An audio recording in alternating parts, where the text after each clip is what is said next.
শুরু করতেছি।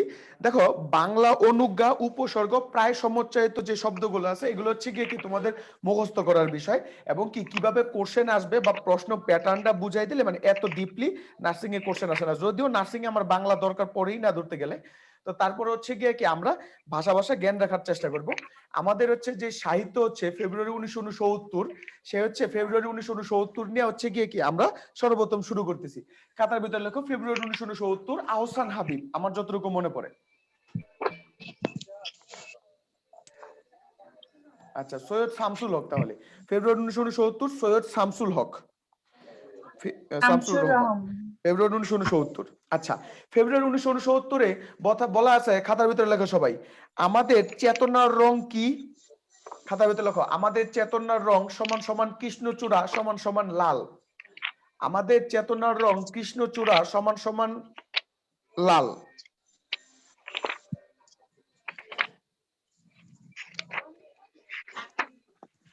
আমাদের চেতনার রং কৃষ্ণচূড়া সমান সমান কি? লাল। বলছে আমাদের চেতনার রং কৃষ্ণচূড়া সমান সমান লাল কেন? কারণ আমরা বাঙালি যারা আছি, আমাদের যে চেতনা আছে, উৎসাহ এবং উদ্দীপনা আছে, বা আমাদের যে ইতিহাস আছে, সেই ইতিহাসটা হলো সংগ্রামের ইতিহাস। কিসের ইতিহাস? সংগ্রামের সংগ্রাম। ইতিহাস। তুমি দেখবা সেই সিপাহী বিপ্লবের পর থেকে যারা আছে, যেমন বাংলার সর্বপ্রথম মানে কি স্বাধীন বাংলার বা ভারতবর্ষের সর্বপ্রথম সূর্য যায় কি নবাব সিরাজউদ্দৌলা। দেশের নবাব সিরাজউদ্দৌলার পক্ষ থেকে আমরা কি করছি? রক্তের বন্যা বসাই দিছি আমরা কারণে। আচ্ছা, গেল। তারপরে 1858 সালের পরবর্তীতে আমরা প্রীতিলতা ওয়েদ্দেদারকে পাইছি, আমরা ইয়ে পাইছি, যে কি যেন মাস্টারদা সূর্য সেন রে পাইছি, আমরা রাওয়ালপিন্ডির লোকেরে পাইছি। তো এই যে লোকটা আমাদের হলো কি চেতনার রং। তারপর হচ্ছে গিয়ে কি আমরা ভাষা শহীদদেরকে পাইছি, 48-এ পাইছি, 47-এ পাইছি, 69-এ পাইছি, 70-এ পাইছি। তো এই জন্য বলছে আমাদের চেতনার রংটা হচ্ছে কৃষ্ণচূড়ার মতো টকটকে লাল। টকটকে কি? লাল। বলছে এই যে আমাদের চেতনার রং, এটা দেখবা যে বলা আছে রাজপথে থরে থরে ফুটে আছে। থরে থরে ফুটে, তার মানে কি? যে আমাদের যত প্রকার যে ইতিহাস আছে বা যারাই ইতিহাস রচনা করছে তারা রাজপথে প্রাণ দিছে। রাজপথে প্রাণ কি? ভাষা আন্দোলন তো দেখে 1969-এর গণ আন্দোলন, 70-এর আন্দোলনে, 71-এর আন্দোলনে রাজপথে কি রক্তের ছোপ ছোপ দাগ কি করছে? পড়েছিল। তাই বলছে আমাদের চেতনার রং যে কৃষ্ণচূড়া, সেটা পথে রাজপথে থরে থরে ফুটে আছে। কি কেমন করে ফুটে আছে? ধরে ধরে থরে থরে ফুটে আছে। লেখো এখানে দুইজন ভাষা শহীদের নাম বলা আছে, একটা হলো কি সালাম আর একটা হলো কি বরকত। একটা হলো কি সালাম আর একটা হলো কি বরকত।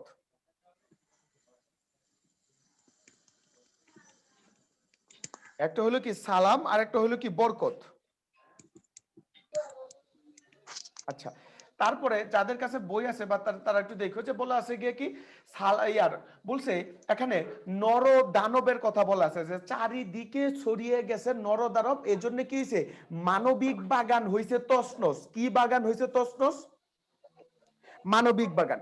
এই যে নরদানব আছে, এই নরদানব বলতে বোঝানো হয়েছে কাকে? এই নরদানব বলতে বোঝানো হয়েছে, খাতার ভিতরে লেখো, নরদানব সমান সমান রাজাকার। নরদানব সমান সমান রাজাকার, ব্রেকেটে লিখবা খুলনা। নরদানব সমান সমান রাজাকার, ব্রেকেটে লিখবা খুলনা।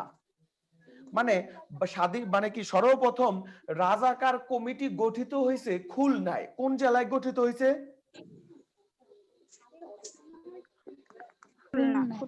খুলনাতে গঠিত হয়েছে। আর হচ্ছে নরদানব বলতে কাদেরকে বোঝানো হয়েছে? রাজাকারদের। রাজাকারদের বোঝানো হয়েছে। এই রাজাকারদের কারণেই আমাদের যে মানবিক বাগান আছে, সেই মানবিক বাগানটা তছনছ হয়ে গেছে। মানবিক বাগান কেন তছনছ হয়ে গেছে? মানে রাজাকাররা তো মনে করো যে আমার দাদার বাড়ি চিনতো না বা আমার বাপের চিনতো না। তো এই যে এরা কি করছে, মানে পাকিস্তানিরা, এই রাজাকাররা কি করছে? এদেরকে পাশে ঘুরে চিনাই দিয়ে গেছে। আচ্ছা, তারপর দেখবা যে বলা আছে যে সালামের মুখে আজকে আলোচিত ঢাকা। সালামের মুখে আছে আলোচিত কি? ঢাকা। তাহলে এই যে সালামের মুখে আছে আলোচিত ঢাকা, এই আলোচিত ঢাকায় কি সর্বপ্রথম যে আন্দোলনটা হয়েছে সেটা ঢাকায় হয়েছে। কোথায় হয়েছে? ঢাকায় হয়েছে। খাতার ভিতরে লেখো 1969 সমান সমান আইয়ুব গেট। 1969 সমান সমান আইয়ুব গেট সমান সমান আসাদ গেট। 1969 সমান সমান আইয়ুব গেট সমান সমান আসাদ গেট। 1969 সমান সমান আইয়ুব গেট সমান সমান আসাদ গেট। মানে 1969 সালের যে গণ অভ্যুত্থান হয়েছে সেই গণ অভ্যুত্থানে আমাদের ঢাকা শহরের এই যে আসাদ গেট সামনে আছে, সেই আসাদ গেটে সৈয়দ আসাদ কি করছিল, মারা গেছিল আর কি, তাকে বাস ফায়ার করে মারা হয়েছিল। এই গেটের আগের নাম ছিল হচ্ছে আইয়ুব গেট। সেই আইয়ুব গেটে পরিবর্তন করে 1969 সালে আসাদ গেট নাম রাখা হয়েছে। কোন গেট নাম রাখা হয়েছে? আসাদ গেট নাম রাখা হয়েছে। তারপরে সালামের চোখে আছে আলোচিত ঢাকা। তারপরে দেখবা যে বরকত নাকি যেন সালাম কি করে রাজপথে কি করে, মানে তোমার বুকের ভিতরে তাজা রক্ত ঢেলে দেয়। তারপর হচ্ছে কি কি শূন্যে তোলে তাজা ফ্ল্যাগ, শূন্যে তাজা ফ্ল্যাগ, এগুলো তোলার মানে কি লেখা খাতার ভিতরে লেখো শূন্যে তাজা ফ্ল্যাগ সমান সমান প্রতিবাদী চরিত্র। শূন্যে তাজা ফ্ল্যাগ সমান সমান প্রতিবাদী চরিত্র। শূন্যে তাজা ফ্ল্যাগ সমান সমান প্রতিবাদী চরিত্র। শূন্যে তাজা ফ্ল্যাগ সমান সমান কি চরিত্র? প্রতিবাদী চরিত্র। দেখো একটা জিনিস, আমরা সবাই এখন কি হচ্ছে মানে একটা ভীতু হয়ে গেছি। কেমন ভীতু হয়ে গেছি? আমরা জানি যেটা হচ্ছে কি খারাপ, আমরা জানি মোহিত বেশি ভাব লয়, আয়া শয়তানি করে, কিন্তু আমরা কি করতে পারতাছি না, মুখ খুলে বলতে পারতাছি না। তাহলে এই যে দেখো আমরা কি হয়ে গেছি, আমরা এখন ভীতু হয়ে গেছি। কিন্তু আমাদের যে অতীত মানুষগুলো ছিল, আমরা যখন কিংবদন্তির কথা বলবো দেখবা যে রক্ত গরম হয়ে যাবে। তাহলে এরা কি করছিল, সবসময় সংগ্রাম করছিল। তারপর দেখবা যে লেখা আছে আমাদের সকল যে ইট আছে, ক্রোধ আছে, পাহাড়ি ঢলের মতো নেমে আসে। কিসের মতো নেমে আসে? পাহাড়ি ঢলের মতো নেমে আসে। যেমন পাহাড়ি ঢল যেমন হচ্ছে গিয়ে কি যে তোমার রুখা যায় না, ঠিক এমনি ভাবে আমাদের যে হচ্ছে গিয়া যে রাগ এবং ক্রোধ আছে তা ছিল অপ্রতিরোধ্য। কি প্রতিরোধ্য? অপরিরোধ্য। অপ্রতিরোধ্য। বুঝতে পারছো? এর জন্য অপ্রতিরোধ্য থাকার কারণেই আমরা কি করতে পারছি, আমাদের এই দেশটাকে স্বাধীন দেশ হিসেবে রূপান্তর করতে পারছি। এবং কি এই অপ্রতিরোধ্য থাকার কারণেই কবি বলেছেন কি যে সালাম এবং বরকতকে 1969 সালে আবার কি করতে হবে, আসতে হবে। মানে কি সালাম এবং বরকত যে একটা প্রতিবাদী চরিত্র বা যে একটা কি তারা বাংলাদেশের জন্য যা করছে 1969 সালের এই যে গণ অভ্যুত্থান, এই সময় সালাম এবং ইয়ের মতো কি করতে হবে, আবার একজন প্রতিবাদী চরিত্র জাগ্রত হইতে হবে। বুঝতে পারছো? যেমন তোমরা যারা আছো সবাই হচ্ছে কি নূরের নাম মনে হয় শুনছো, নুরুল হক নূর, ডাকসুর বিপি। সে নুরুল হক নূরের কিন্তু অনেক সময় হচ্ছে কি তার যে সমর্থক আছে, তার সমর্থকরা মাস্টারদা সূর্য সেনের মতো দাবি করে যে মাস্টারদা সূর্য সেন যেমন হচ্ছে কি ইংরেজদের বিরুদ্ধে বা স্বৈর শাসন বা অটোক্রেটিক সরকারের বিরুদ্ধে যেরকম শুরু করছে সেও শুরু করছিল। তার মানে কি নূর হচ্ছে মাস্টারদা সূর্য সেনের একটা প্রতিকৃতি। সবাইকে বুঝতে পারছি? কিরে জাতি ঘুমাস নাকি তারা? জি স্যার। জি ভাইয়া বুঝতে পেরেছি। আমি এখন দেহিও না, আমার দেহার রাস্তাও বন্ধ করে দিছে। তোরা কি ঘুমাইতেছস না জিমাইতেছস কিছুই বুঝি না আমি। আমনে ক্লাসে ঘুমানো যায় না। আচ্ছা, তারপরে খাতার ভিতরে লেখো আমি কিংবদন্তির কথা বলছি। আমি কিংবদন্তির কথা বলছি। আমি কিংবদন্তির কথা বলছি। কিম যুক্ত বদন্তি, কিম যুক্ত বদন্তি সমান সমান কিংবদন্তি। আমি কিংবদন্তির কথা বলছি। আবু জাফর উবাইদুল্লাহ ব্রেকেটে লিখবা পানি সম্পদ মন্ত্রী। আবু জাফর উবাইদুল্লাহ ব্রেকেটে লিখবা পানি সম্পদ মন্ত্রী। মানে সে 1985 সাল, আমার যতটুকু মনে পড়ে 1985 সালে সে গণপ্রজাতন্ত্রী বাংলাদেশের পানি সম্পদ মন্ত্রী ছিল। ঠিক আছে? সবাইকে বুঝতে পারতেছি?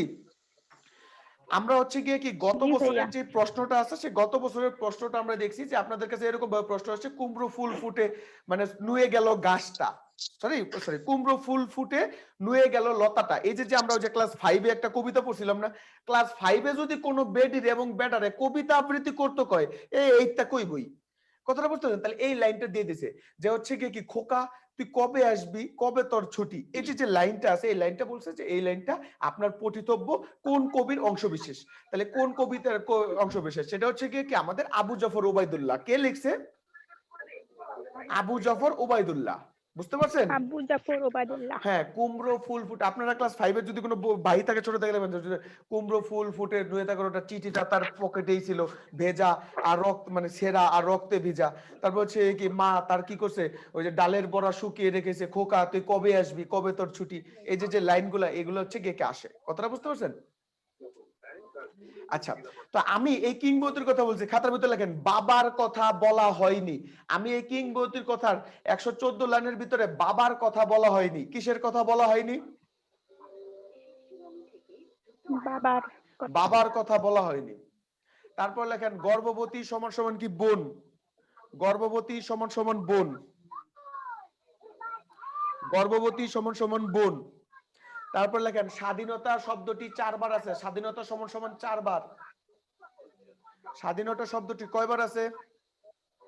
4 বার। 4 বার আছে। তারপর লেখেন সাপদ, সাপদ, সাপদ, সাপদ। লেখেন সুযুক্ত আপদ সমান সমান কি? সাপদ। সুযুক্ত আপদ সমান সমান কি? সাপদ। আচ্ছা, লেখছেন? সবাই কি লেখছেন? জি ভাইয়া। আচ্ছা, তারপরে আপনার আরো আছে তারপর লেখেন অরণ্য, অরণ্য সমান সমান বৃহদার্থে, অরণ্য সমান সমান বৃহদার্থে, অরণ্য সমান সমান বৃহদার্থে, অরণ্য সমান সমান বৃহদার্থে। তারপর লেখেন করতলে পলিমাটির সৌরভ ছিল, করতলে পলিমাটির সৌরভ ছিল, করতলে পলিমাটির সৌরভ ছিল।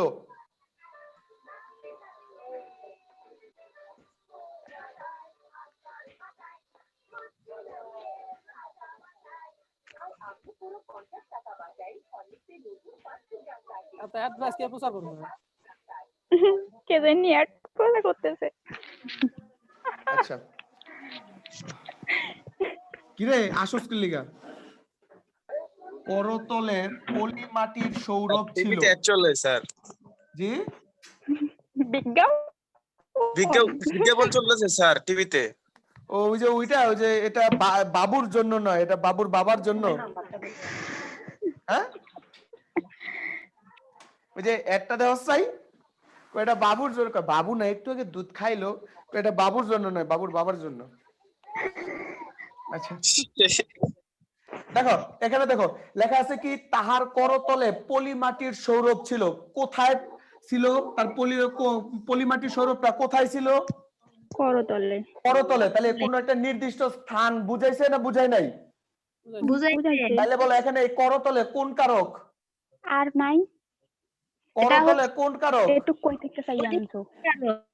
অধিকরণ, অধিকরণ। করতল হচ্ছে অধিকরণের সপ্তমী। করতলে অধিকরণে কোন কারক? সপ্তমী। অধিকরণের সপ্তমী। খাতায় নিয়ে বলো আসলো, হ্যাঁ। কি ছিল? পলিমাটির সৌরভ ছিল। কি ছিল? পলিমাটির সৌরভ ছিল। তাহলে আমরা জানি কি বা কাকে দিয়ে প্রশ্ন করলে যে উত্তর পাওয়া যায় সেটা হলো কি? কর্মকারক। কি কারক? কর্মকারক। কর্মকারক। তাহলে এখানে পলিমাটি কোন কারক? কর্মকারক। কর্মকারক। সবাই কি বুঝতে পারতেছি না পারতেছি না? পারতেছি। আচ্ছা ঠিক আছে, তাহলে উঠাও।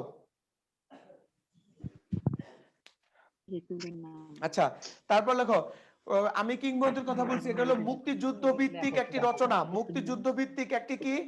কবিতা বাকি রচনা। মুক্তিযুদ্ধ ভিত্তিক একটি কবিতা বাকি একটি রচনা। যুদ্ধ ভিত্তিক একটি কবিতা বাকি রচনা।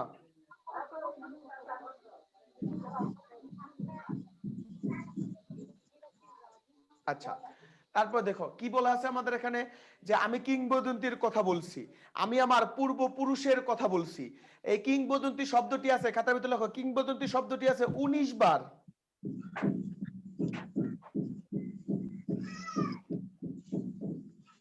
তোকে কইছি না বাচ্চা মুরগি টুরগি গরু সরু যা আছে সব বাইন্দা পড়াইবি। তার বাচ্চা কান্দে খাওয়া পড়ে। খেয়াল গেল স্যার অনেকে। আমি এন্ডা ক্লাস নেই, এরা বলে হচ্ছে বাবুরে দুধ খাওয়ানোর বলে হচ্ছে গেট টেলিভিশনে অ্যাডভার্টাইজ দেয়। হ্যাঁ রে, তবে তো বেসিকে সমস্যা।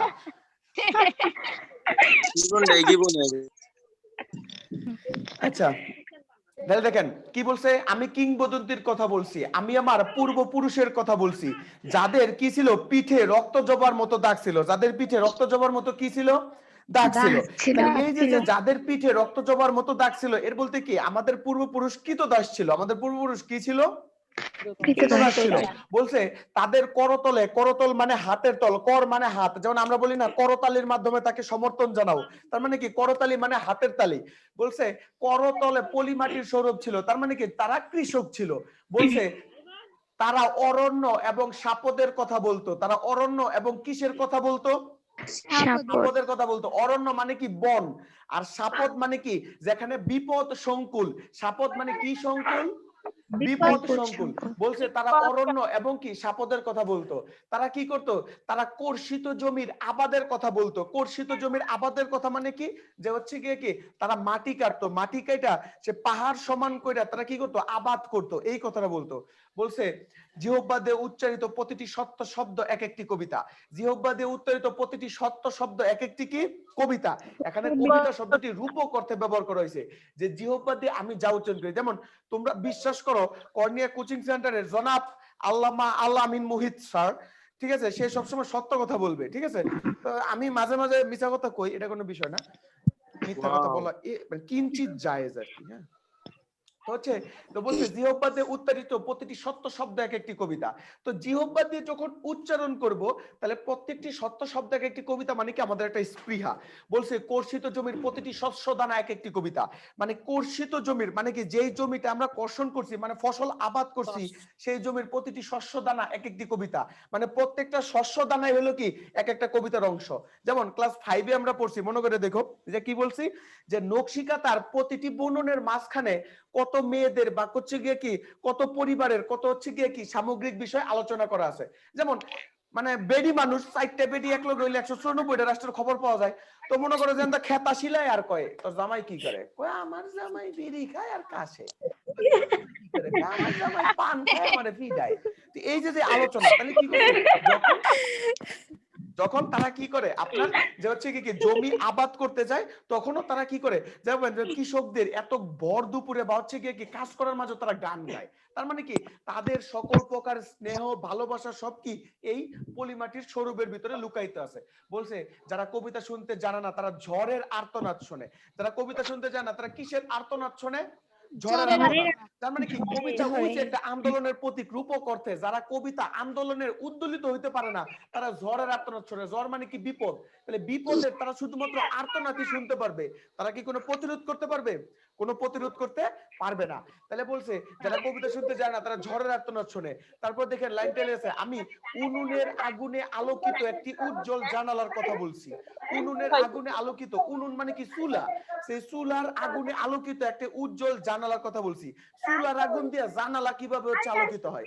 বলছে চুলার আগুন মানে হচ্ছে বাংলাদেশ হচ্ছে কি একটা ছোট দেশ, সেই ছোট দেশের মানুষ যে আগুন মানে যে হচ্ছে কি রাগ দেখাইছে, পুরো পৃথিবী কি হয়ে গেছে, আশ্চর্য হয়ে গেছে যে বাংলাদেশের মানুষের 9 মাসে পৃথিবীর 7ম বৃহৎ একটা দেশ মানে সেনাবাহিনীর একটা দেশ পাকিস্তানকে হারাই দিছে। কথাটা বুঝতে পারছেন? তাহলে উনুনের আগুনে আলোকিত একটি উজ্জ্বল জানালার কথা বলছি। বলছে আমি আমার মায়ের কথা বলছি। আমি কার কথা বলছি? আমার মায়ের কথা। আমার মায়ের কথা বলছি। বলছে মা বলেছে যে কবিতা শুনতে জানে না সে নদীতে ভাসতে পারে না। নদীতে ভাসতে পারে না মানে কি, যে নদী হচ্ছে গিয়ে কি আমাকে নিয়ে যায়, তাহলে সেই নদীতে আমাকে ভেসে থাকতে হবে, মানে কি ব্যালেন্স করতে হবে। আমরা কবিতা শুনতে পারি দেখেই স্বাধীনতার 49 বছর বয়সে হয়েও আমরা বাঙালি এখন পর্যন্ত কারো কাছে মাথা নত করি নাই। আমরা কি করছি, নিজের দেশকে নিজে গড়ার চেষ্টা করছি। বলছে যে কবিতা শুনতে জানে না সে মাছের সাথে খেলা করতে পারে না। মাছের সাথে খেলা মানে কি, যে আমরা কি করছি, যে পানিতে যাইয়া আমরা কি মাছের সাথে যুদ্ধ করছি। মানে কি আমরা হচ্ছে কি একটা স্বাধীন দেশ হইয়া আমরা আজ অব্দি পাকিস্তানের সাথে কোনোদিন কি করি নাই, হার মানি নাই। বলছে যে কবিতা শুনতে জানে না সে কি করতে পারে না, প্রবাহমান নদীতে ভেসে থাকতে পারে না। বুঝে প্রবাহমান নদী মানে কি, কাল স্রোত ধারায় নদী কি করছে, বেয়ে চলছে। বলছে আমি আমার গর্ভবতী বোনের কথা বলছি। বলছে ভালোবাসা দিলে মা চলে যায়, সরি ভালোবাসা দিলে কি আছে, সরি ভালোবাসা দিলে যুদ্ধ চলে আসে, ভালোবাসা দিলে কি চলে যায়, ছেলে কি করে আপনার যুদ্ধ চলে যায়। বলছে স্নেহের কথা বলছে। তারপরে মনে মনে পৃষ্ঠা উল্টান, পৃষ্ঠা উল্টায় দেখেন দেখে লেখা আছে যে কি করছে, যে হচ্ছে গিয়ে কি আপনার যে হচ্ছে গাভীকে যারা পালন করে তাহলে কি মাতৃদুগ্ধ তাকে সমৃদ্ধ করে, যারা গাভীকে পালন করে মাতৃদুগ্ধ তাদেরকে কি করে, সমৃদ্ধ করে। বলছে যারা ইস্পাত যারা কি করে, লৌহ খণ্ডকে যারা প্রজ্বলিত করে, বলছে ইস্পাতের তরবারি তাদেরকে কি করে, সমৃদ্ধ করে। লৌহ খণ্ড প্রজ্বলিতকরণ মানেন কি, মানে হচ্ছে কি যখন লোহাকে আমরা কি করি বাইরাই, সেই লোহা কি করে ক্ষয়প্রাপ্ত হয়ে একসময় তরবালি হয়ে যায়। তো ঠিক একই রকম আমরা শোষণ নিপীড়নে কি করছি, আমাদেরকে জ্বালাইছে, জ্বালায়া পোড়াইছে, সে পোড়ানোর ফলে আমরা ভেঙে যাইনি, আমরা কি হয়েছি তরোয়াল হয়েছি। এবং এরকম তরোয়াল হয়েছি যে তরোয়ালের ফলে তারা কি করছে কাইটা দিছে। বলছে আমরা কি স্বাধীনতা স্বাধীনতা স্বাধীনতা, দেখবেন 4টা শব্দই স্বাধীনতা শব্দটি বলা আছে। তারপরে কি 7ই মার্চের কথা বলা আছে, যে বঙ্গবন্ধু একটা ডাকের কথা বলা আছে। কথাটা বুঝতে পারছেন? এই সকল বিষয় নিয়েই আমাদের হচ্ছে কি আমি কি আমি অসুস্থ হয়ে গেছি এই লিগে আমি শুক্রবার দিন শব্দ আমার কি শুক্রবার দিন আমি সব তুমি লিগে আমি কিছু ধরি না এই শুক্রবারের কথা বলো আজব সব শোনা আমি রে হেদিন ইডার উপরে সব জিনিস সরা এই মেয়ে দিদিন সব নামে মেকআপ টেকআপ সব মেকআপ মেকআপ আছে আমি তো বাইরে বাড়িতে কথা কইতেছে শুক্রবারে সব বলে নামা এলছে বা কি মেকআপ নামাইছে স্যার মেকআপ সর্বনাশ স্যার কি কয়? বলো মেকআপ টেকআপ নামাইছে এইবারকা বন্ধ করছে কেডা রে? উষ্টা আমার মুখ কপালে কেডা? আসিয়া স্যার আসিয়া হোক, আসিয়ার দাদি হোক, ওদের মেকআপ ওকা বন্ধ। ঠিক আছে, আচ্ছা তারপরে খাতার ভিতরে লেখো নুরুল দিনের কথা মনে পড়ে, নুরুল দিনের কথা মনে পড়ে, নুরুল দিনের কথা মনে পড়ে। নুরুল জি নুরুদ্দিনের কথা নুরুল দিনের কথা মনে পড়ে, নুরুল দিনের কথা মনে পড়ে।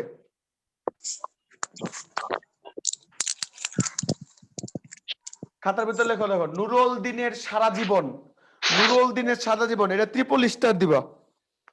এটা আসে এরকম ভাবে যে হচ্ছে গিয়ে কি শামসুর রহমান না শামসুল হক, সৈয়দ শামসুল হক, কে লিখছে? সৈয়দ শামসুল হক। সৈয়দ শামসুল হক বলছে সৈয়দ শামসুল হকের বিখ্যাত কাব্যগ্রন্থের নাম কি? লেখবা নুরুল দিনের সারা জীবন, নুরুল দিনের সারা জীবন। আরে দূর পাস সরি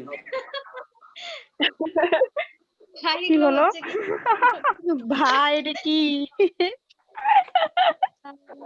ভয় পাইছি এরকম ভাবে গালি দিল আমারে। কি বলবো ভাইয়া একবার বলেন জানতো নাই ভাইয়া সমস্যা কিছু বুঝতে পারিনি নাকি ভাইয়াই চেতলো নাকি? আমি শুনিনি। আচ্ছা তারপরে দেখো নুরুল, নুরুল দিনের সারা জীবন সমান সমান হচ্ছে কি সৈয়দ শামসুল হকের বিখ্যাত কাব্যগ্রন্থ নুরুল দিনের সারা জীবন। নিচে লেখো গ্রামগঞ্জ হাট বাজার 69,000, গ্রামগঞ্জ হাট বাজার 69,000, গ্রামগঞ্জ হাট বাজার 69,000, গ্রামগঞ্জ হাট বাজার 69,000। তারপরে একটা শব্দ আছে এরকম নীলক্ষা, একটা শব্দ আছে এরকম নীলক্ষা, নীলক্ষা লেখো নীল অক্ষজার, নীল অক্ষজার নীলক্ষা।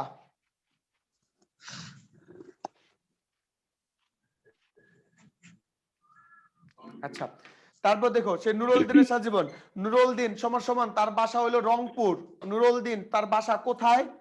রংপুর, নুরুল দিনের বাসা হলো রংপুর।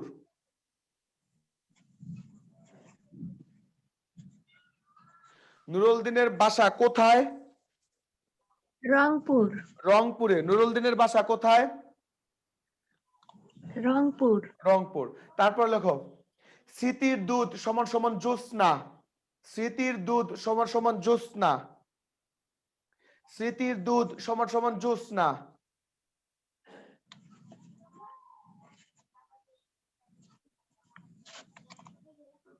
স্মৃতির দুধ সমান সমান কি? জ্যোৎস্না।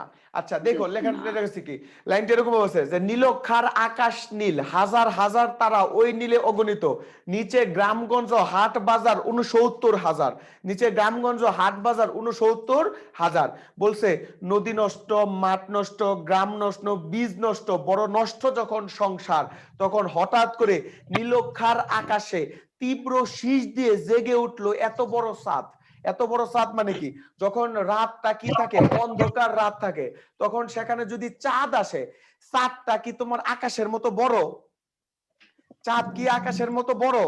চাঁদ আকাশের মতো বড় নয়। তাহলে বলছে যে আমাদের যে শোষণ বা নিপীড়ন আছে তারা ছিল আকাশের মতো বড়, কিন্তু তাদেরকে দমন করার জন্য ওই চাঁদের মতো একটা কি ছোট্ট জিনিসই কি করছে, পুরো একটা আলো ছড়াইছে। তাহলে বলছে যে হঠাৎ করে নীলক্ষার আকাশে তীব্র শীষ দিয়ে কি করলো, এত বড় চাঁদ উঠলো। তারপরে দেখেন কি বলছে, যে স্মৃতির দুধ জ্যোৎস্নার সাথে ঝরে পড়ে। তারপরে বলছে কি কি, গোল হয়ে আসুন সকলে, স্থির হয়ে বসুন সকলে।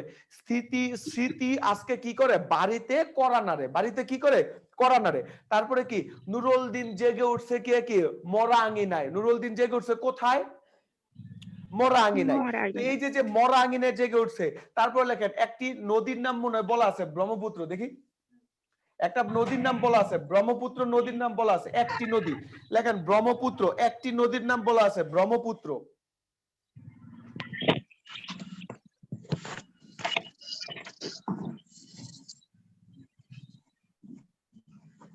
ওই কোন জায়গায় ব্রহ্মপুত্রের নাম বলা আছে, আন্তাজি?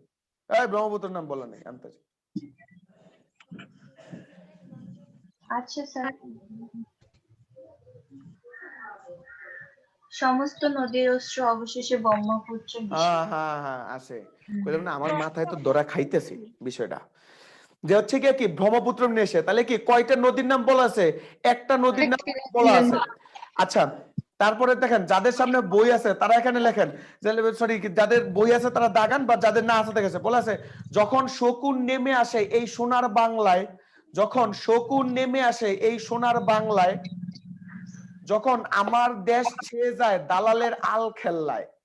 লাইনগুলা দাগ দেন, যখন শকুন নেমে আসে এই সোনার বাংলায়, যখন আমার দেশ ছেয়ে যায় দালালের আল খেল্লায়।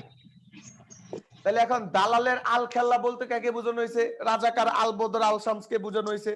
আর শকুন নেমে আসে মানে কি, শকুন হচ্ছে কি বিপদের প্রতীক। তাহলে যখন শকুন নেমে আসে এই সোনার বাংলায়, তার মানে কি যখন আমাদের পাকিস্তান সেনাবাহিনী আসছে, তখন তারা কি করছে, শকুনের মতো বিপদ আকারে আমাদের এই জায়গায় কি করছে, তারা নেমে আসছে। সবাই কি বুঝতে পারছেন?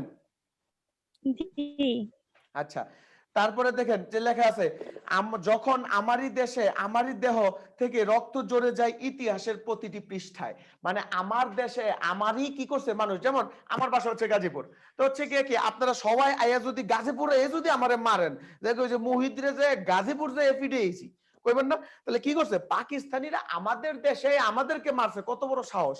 তাহলে আমরা কি করছি, আমাদের দেশে যখন আইসা আমাদেরকে মারছে, তখন আমরা রক্ত দিয়ে ইতিহাসের প্রতিটি পাতা লিখছি, রক্ত দিয়ে ইতিহাসের প্রতিটি কি লিখছি, পাতা লিখছি। আচ্ছা, তারপর হচ্ছে কি পাহাড়ি ঢলের মতো জাগো বাহে কুণ্ঠে সবাই, লেখো জাগো বাহে কুণ্ঠে সবাই। এখানে বাহে সমান সমান কি সন্তান, রংপুরিয়া ভাষা। গেছিনু খাইছুনু, এগুলো কয় রংপুরেরা। ভাইয়া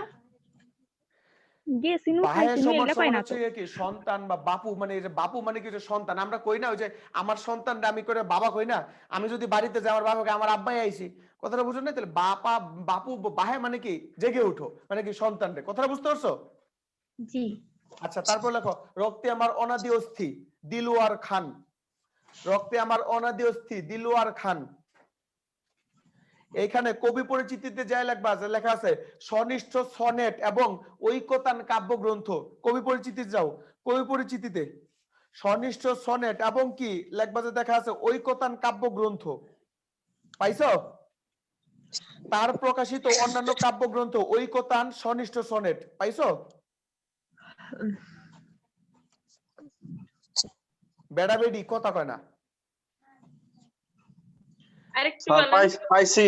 ঐকতান এবং কি সনিষ্ঠ সনেট। একটা যে সবসময় মনে রাখবা, ঐকতান লাইন গেল দেখবা, ঐকতান যখন বলবে যে কবিতা তখন রবীন্দ্রনাথ ঠাকুর, ঐকতান যখন বলবে কবিতা তখন কে, রবীন্দ্রনাথ ঠাকুর।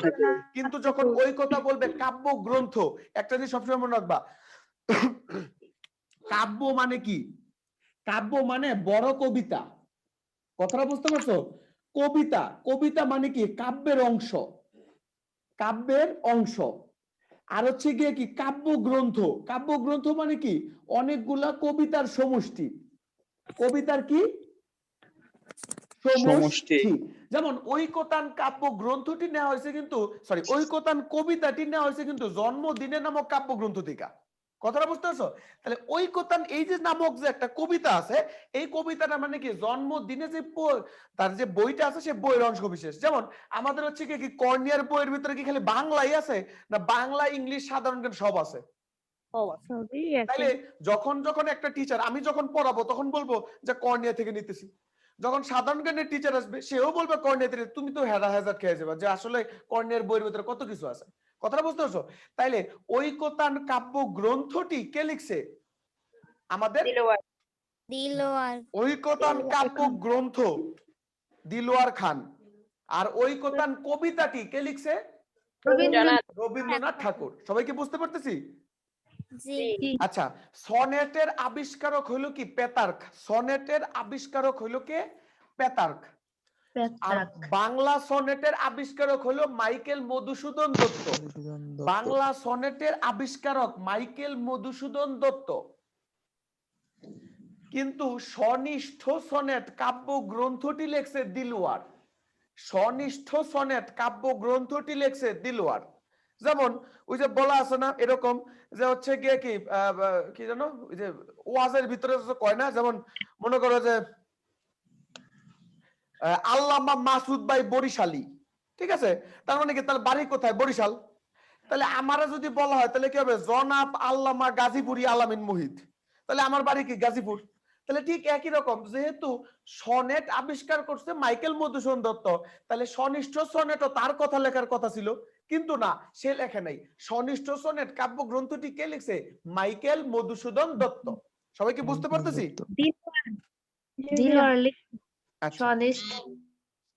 সনিষ্ঠ সনেট। তারপরে খাতার ভিতর লেখো পদ্মা তোমার যৌবন চাই সমান সমান, পদ্মা তোমার যৌবন চাই সমান সমান, পদ্মা তোমার যৌবন চাই সমান সমান উদ্যম। উদ্যম, উদ্যমকে বোঝানো হয়েছে। উদ্যম বানানটা হচ্ছে এরকম, উদ্যমকে বোঝানো হয়েছে। মানে তুমি বুঝছো একটা জিনিস সবসময় মনে রেখো, আমরা যারা হচ্ছে কি টিভি দেখি বা হচ্ছে এই সাহিত্য পড়ি, একটা গান আবিষ্কার করেছে সর্বনাশা পদ্মা নদী। তার মানে কি পদ্মা নদীর এখনই যারা হচ্ছে কি দক্ষিণবঙ্গে আসো তারা যে জানতে পারো যে পদ্মা নদী এখনই একুল থেকে আরেক কুল দেখা যায় না। তাই আদিকালে যখন পদ্মা ছিল তাহলে আদিকালের পদ্মা কি অবস্থা ছিল? এখনই হচ্ছে গিয়ে কি পদ্মা সেতুর এক একটা পিলার, মানে পিলার বসানোর সময় স্প্যান বসানোর সময় পিছাই দেওয়া হয়েছে। মানে এত পরিমাণ ঢেউ যে পৃথিবীর সবচেয়ে বড় যে জাহাজটা আছে ক্রেনটা আছে তিয়ান, সেই তিয়ানটা পর্যন্ত লয়ে যেতেছে গা। তাহলে তুমি বুঝতে পারতেছো যে বলছে পদ্মা তোমার যৌবন চাই মানে কি পদ্মা তোমার উদ্যমতা দাও। বলছে যমুনা তোমার প্রেম, যমুনা তোমার প্রেম মানে কি ওই যে আমাদের তাজমহলটা কিন্তু যমুনা নদীর পাড়ে গঠিত ছিল আর কি এক সময়। তাহলে কি পদ্মা তোমার যৌবন চাই, যমুনা তোমার প্রেম, সুরমা তোমার কাজল বুকের পলিতে গলিতে। মানে সুরমা নদীর যে পলিমাটি আছে সেই পলিমাটি হচ্ছে কি অনেক উর্বর। তাহলে আমাদের কি দরকার? পদ্মার মতো তারুণ্য দরকার, যমুনার মতো আমাদের কি মানবতার প্রেম দরকার। এবং আমাদের এই গরু গাধা প্রেম করলে লাভ হবে না, প্রেমটা হইতে হবে কি অবশ্যই মেধার। তাহলে বলছে কি সুরমা তোমার কাজল বুকের পলিতে গলিতে হেম, যে সুরমা তোমার যে পলিতে গলিত হেম আছে, হেম মানে কি স্বর্ণ, হেম মানে কি স্বর্ণ। তাহলে কি করছে যে উত্তরবঙ্গে যে এত পরিমাণ উর্বর, বাংলাদেশ একটা সবসময় মনে রাখবা বাংলাদেশের সবচেয়ে উর্বর অঞ্চল হলো উত্তরবঙ্গ। কথাটা বুঝতে পারছো? তাহলে এই উর্বর অঞ্চলটা যে আছে পলিতে গলিতে হেম মানে পলিতে পলি মাটিতে গলিত মানে কি গলিত যেটা আছে মানে গলায় ফালানো হয়েছে, হেম মানে কি স্বর্ণ। বলছে পদ্মা মেঘনা সুরমা যমুনা গঙ্গা কর্ণফুলী তোমাদের বুকে আমি নিরবধি গণমানবের তৈরি। লেখো 6টি নদীর কথা বলা আছে, 6টি নদীর কথা বলা আছে, 6টি নদীর কথা বলা আছে।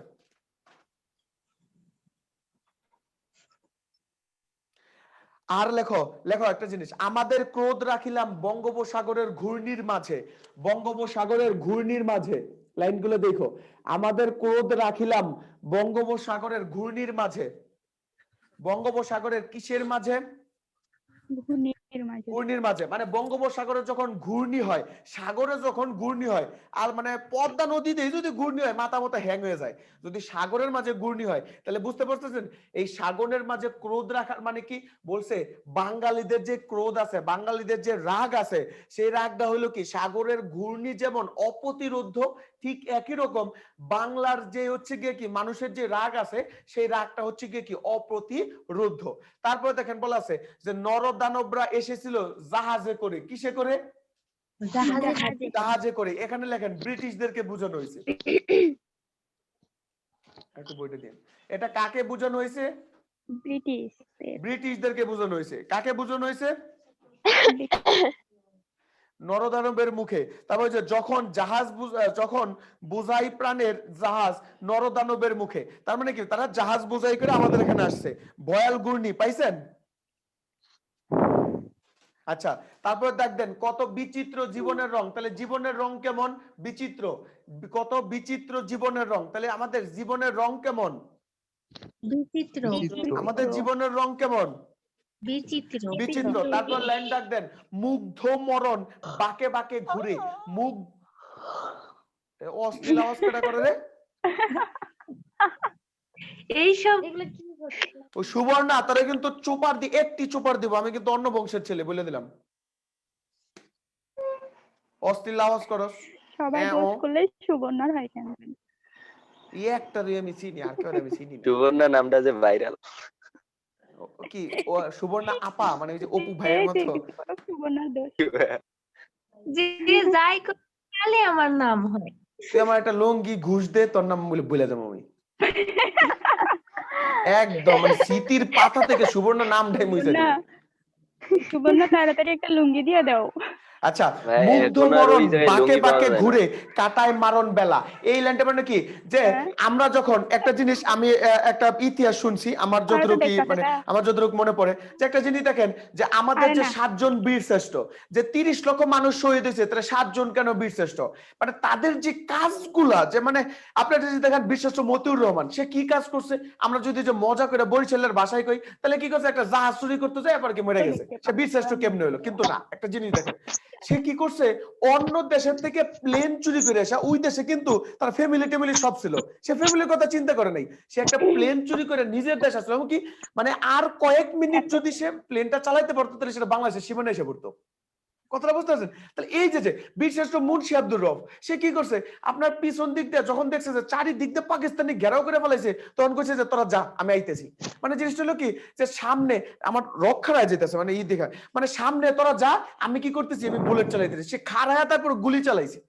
কথাটা কি আপনি বুঝতে পারতেন? তাহলে মানে কি এই যে লোকগুলার যে অবদান, তাহলে বলছে মুগ্ধ মরণ বাকে বাকে খেলা করে, মানে কি একটু রাস্তাতে হাঁটলে হাঁটলে, যেমন ওই যে বলা আছে না বিএনপির এখন যারা আছে যে হচ্ছে কি এত পরিমাণ মামলা, রাইতে ঘুমাইতে পারে না, কোন সময় সে পুলিশে ধরে নিয়ে যায়। কথাটা বলতেন? তাহলে যারা আমাদের যখন যুদ্ধে ছিল তারা কি করছে, আপনার রাস্তাঘাটে বা হচ্ছে কি মাঠে ময়দানে তারা কি করছে, ঘুমাইছে। তাহলে মুগ্ধ মরণ তারা যে মারা গেছে, এই মারাটা ওর ভিতরে কি ছিল, মজা ছিল। মারার ভিতরে তারা কি ছিল, মজা ছিল। তাহলে বলছে মুগ্ধ মরণ বাকে বাকে ঘুরে কাটায় মারণ বেলা। বুঝতে পারছো? শেষ। খাতার ভিতরে লেখো বাংলা অনুজ্ঞা। বাংলা অনুজ্ঞা।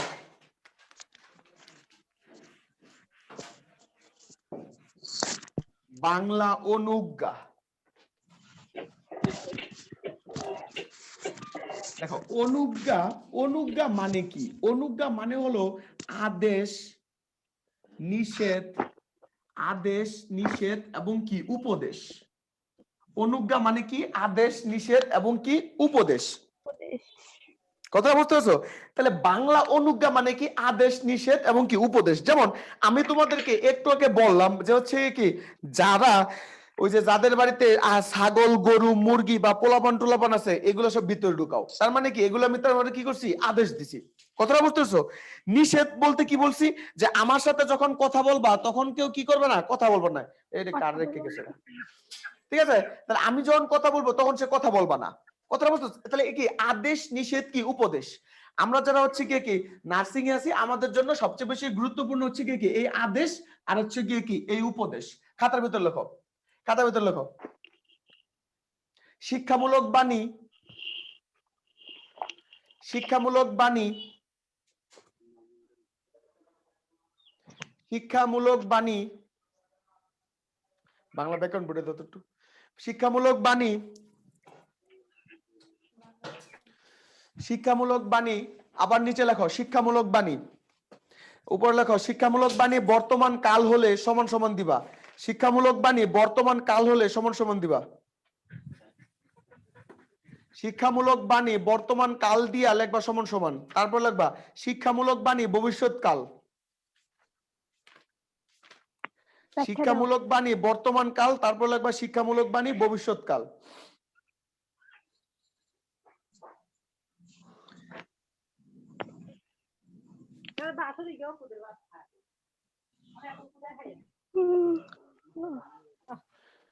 আচ্ছা, খাতা ভিতরে লেখো শিক্ষামূলক বাণী বর্তমান কাল হলে আদেশ। শিক্ষামূলক বাণী বর্তমান কাল হলে আদেশ, সরি, শিক্ষামূলক বাণী বর্তমান কাল হলে উপদেশ।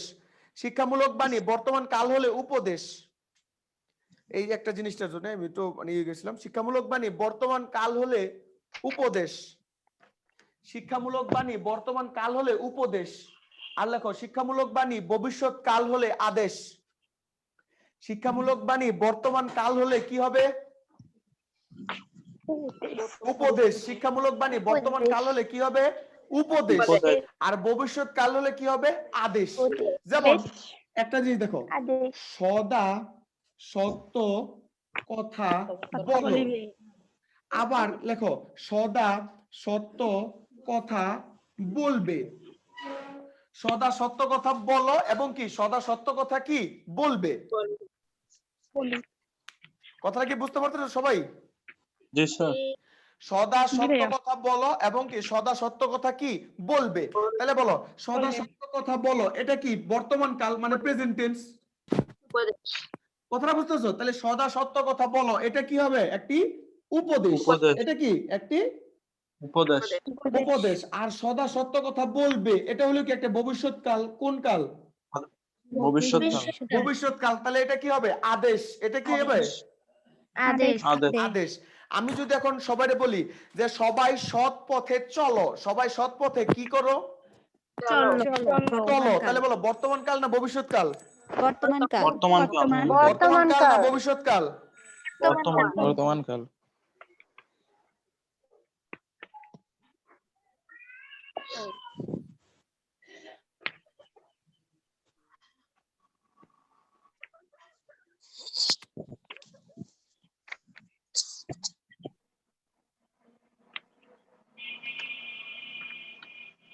তাহলে সদা সত্য কথা কি করো?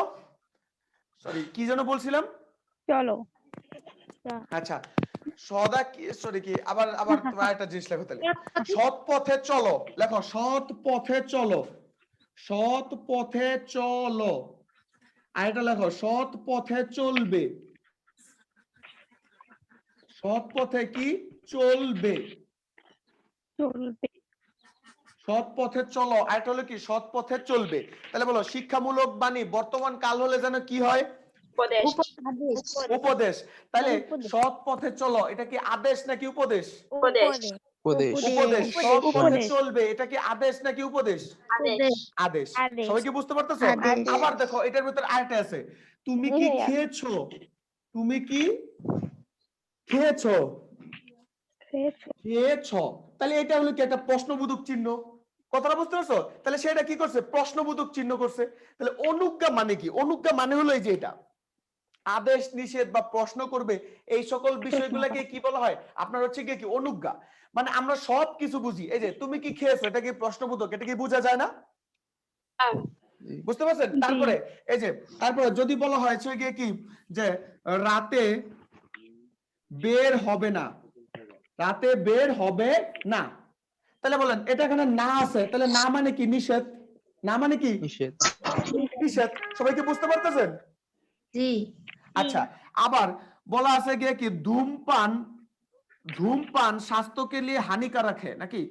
ধূমপান স্বাস্থ্যের জন্য ক্ষতিকর। ধূমপান স্বাস্থ্যের জন্য কি ক্ষতিকর। এই যে লাইনটা আছে, তাহলে এটা হলো কি একটা উপদেশ। এটা কি? নিষেধ। একটা বেটা নিষেধ কেন কইছস ভাইয়া, এখানে নিষেধ ধূমপান স্বাস্থ্যের জন্য ক্ষতিকর, এখানে কিন্তু কোনো নাবোধক শব্দ নাই। যদি নাবোধক শব্দ না থাকে তাহলে আপনি নিষেধ কিভাবে বলেন? বুঝতে পারছেন?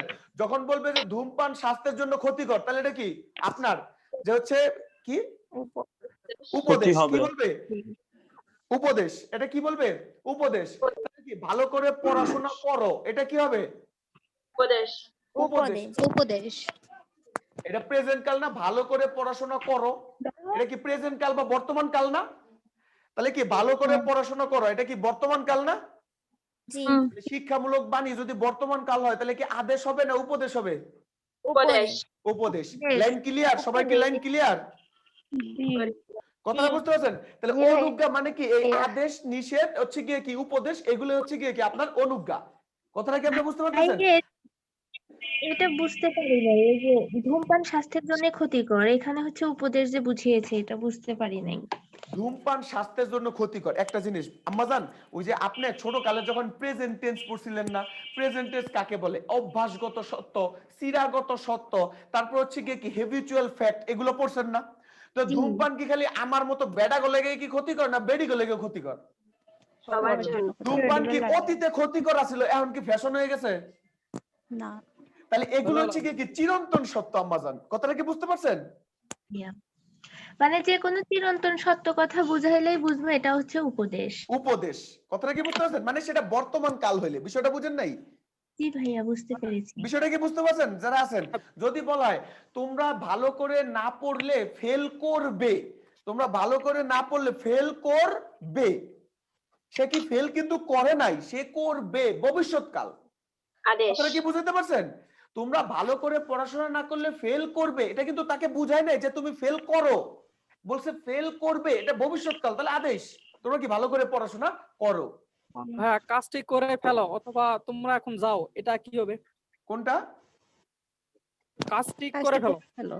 কাজটি করে ফেলো এবং কি তোমরা এখন যাও, এগুলো হচ্ছে কি প্রেজেন্ট টেন্স না ভবিষ্যৎ টেন্স? এগুলো কি বলেন? আমি আপনার কথা বলি ভাইয়া, কাজটি করে ফেলো, কাজটি হচ্ছে কি তোমরা এখন যাও, এটা অবশ্যই হচ্ছে কি আপনার আদেশ। আমি কিন্তু লাইনগুলা কি বলছি ভাইয়া? শিক্ষামূলক বাণী। ভাইয়া যে প্রশ্নটা করছেন, হ্যাঁ ভাই, বুঝতে পারছি। বিষয়টা বুঝতে পারছেন? আমি কিন্তু আবারও বলছি শিক্ষামূলক বাণী। এখানে কিন্তু ওই যে কাজটি করে ফেলো বা তুমি এখন যাও, এগুলো তো দেখতেই বোঝা যায় এটা প্রেজেন্ট টেন্স। বিষয়টা বুঝেন নাই? আরে কাজটি কর, বাকি কাজটি করে ফেলো, এগুলো হচ্ছে কি আদেশ। এগুলো তো আমাদের কোনো কঠিন হওয়ার কিছু না। কিন্তু কঠিন কোনটা আপনি বুঝতে পারছেন? এই আদেশ আর উপদেশ, যেগুলো শিক্ষামূলক বাণী হবে। সবাই কি বুঝতে পারছেন ভাইয়া যে কোশ্চেন করছেন? জি, বুঝতে পারছি। আচ্ছা, খাতার ভিতরে লেখেন সবাই উপসর্গ। মানে যে আপনি বলতেছেন শিক্ষামূলক বাণীর ক্ষেত্রে যদি ভবিষ্যৎকাল বুঝায় তাহলে আদেশ, কিন্তু যদি শিক্ষামূলক বাণী ব্যতীত অন্য কোনো হচ্ছে মানে ভবিষ্যৎকাল বোঝায় তাহলে সেটা উপদেশ হবে, আর যদি বর্তমান কাল বোঝায় সেটা আদেশ হবে, হ্যাঁ তাই হ্যাঁ, তো? মানে শিক্ষামূলক বাদে বাকিগুলো হচ্ছে কি আপনার স্বাভাবিক নিয়মে চলবে, শুধুমাত্র শিক্ষামূলকের ক্ষেত্রে হলো কি এই দুইটা ডিফারেন্স। জি ভাইয়া বুঝতে পারছেন? শুধুমাত্র শিক্ষামূলক ক্ষেত্রে। আচ্ছা, আমি যদি এখন যদি বলি যে বইটি খোলো, বইটি কি করো? খোলো, তাহলে এটা স্বাভাবিকভাবে তো একটা আদেশ, এটা তো উপদেশ না। বিষয়টা বুঝেন নাই? যদি বলি যে বইটি খোলো, এটা তো স্বাভাবিকভাবে একটা আদেশ হয়, এটা তো উপদেশ হবে না। জি জি, মানে উল্টে যাবে। আচ্ছা, তারপরে খাতার ভিতরে লেখছেন উপসর্গ। জি। উপসর্গ কয় প্রকার? 2 প্রকার। লেখেন উপসর্গ সমান সমান 3 প্রকার। 3 প্রকার, বাংলা, ইংরেজি আর তৎসম। উপসর্গ হচ্ছে 3 প্রকার। লেখেন খাঁটি বাংলা উপসর্গ, তারপর লেখেন সংস্কৃত উপসর্গ, আর এটা হচ্ছে কি বিদেশি উপসর্গ।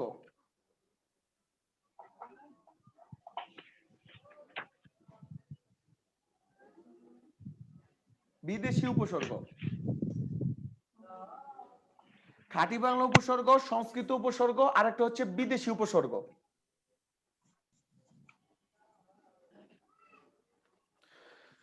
আচ্ছা দেখেন একটা জিনিস, আপনাদের হচ্ছে গিয়ে কি নার্সিং, আপনারা যেহেতু আপনাদের কিভাবে একটু আসে আপনাদেরকে আমি ছোট্ট করে দেখাই দেই, ঠিক আছে? আপনারা হচ্ছে গিয়ে একটু দেখেন যে আপনাদেরকে কিভাবে হচ্ছে গিয়ে কি প্রশ্ন আসে, ঠিক আছে? 3টা কি জানি বললেন? খাঁটি বাংলা উপসর্গ, বিদেশি সংস্কৃত উপসর্গ, উপসর্গ, বিদেশি উপসর্গ। আচ্ছা দেখেন আপনাদের কাছে কিভাবে কোশ্চেন আসে, যেমন একটা আমি কোশ্চেন করছি যে হচ্ছে গিয়ে কি যে এই যে সহজ ভাষা দিয়ে শুরু করি, যেমন হচ্ছে গিয়ে কি আপনার পরিহার, পরিহার যদি আপনাকে আপনাদের মানে নার্সিং তো আপনাদের কাছে এভাবে কোশ্চেন আসে যে এখানে উপসর্গ কোনটা, উপসর্গ কি কোনটা, তাহলে আমরা যদি ওই যে প্রপর অপ সমনীয় নু অবনির্ধর বিশু উৎপত্তি প্রতিয়তি অভিয়তি অপিয়পা এই যে যে পরি শব্দটি আছে সেই পরি শব্দটি উপসর্গ, কারণ উপসর্গ সবসময় শব্দের পূর্বে বসে, উপসর্গ সবসময় শব্দের কি বসে, পূর্বে বসে। উপসর্গ মানে হচ্ছে প্রিফিক্স, পূর্বে বসে। প্রি মানে কি পূর্বে, ফিক্স মানে কি প্রতিষ্ঠিত, প্রতিষ্ঠিত। তাইলে যেই সকল শব্দ বা শব্দাংশ, শব্দ বলবো না আমরা, শব্দাংশ শব্দের পূর্বে বসে শব্দের অর্থের পরিবর্তন সংযোজন করে তাকে বলা হবে কি উপসর্গ। কি বলা হবে? উপসর্গ। খাতার ভিতরে দেখবেন যে লেখা আছে বইয়ের ভিতরে যে উপসর্গের অর্থবাচকতা নেই কিন্তু অর্থদ্যোতকতা আছে। অর্থবাচকতা মানে কি? অর্থবাচকতা মানে উপসর্গের ব্যক্তিগত কোনো অর্থ নাই। তিন প্রকার কি কি? কি আবার তিন প্রকার কি কি মানে? খাঁটি বাংলা, সংস্কৃত আর বিদেশি। তুমি কি মঙ্গল থেকে কি মাত্র ল্যান্ড করলে নাকি? মার্কস পড়ি মানে বুঝলাম না। বললো এ নাতি অনের পথে এখন কয় এটাতে বিয়া করছেন কবে?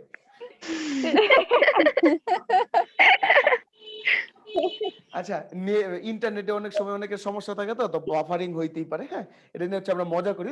আচ্ছা দেখেন তাহলে উপসর্গ মানে কি প্রিফিক্স মানে কি পূর্বে হচ্ছে কি প্রতিষ্ঠিত। আপনাদেরকে একটা জিনিস দেখাই, সমাজ কল্যাণ অধিদপ্তরে গত শুক্রবার একটা পরীক্ষা গেছে, কথাটা বুঝছেন?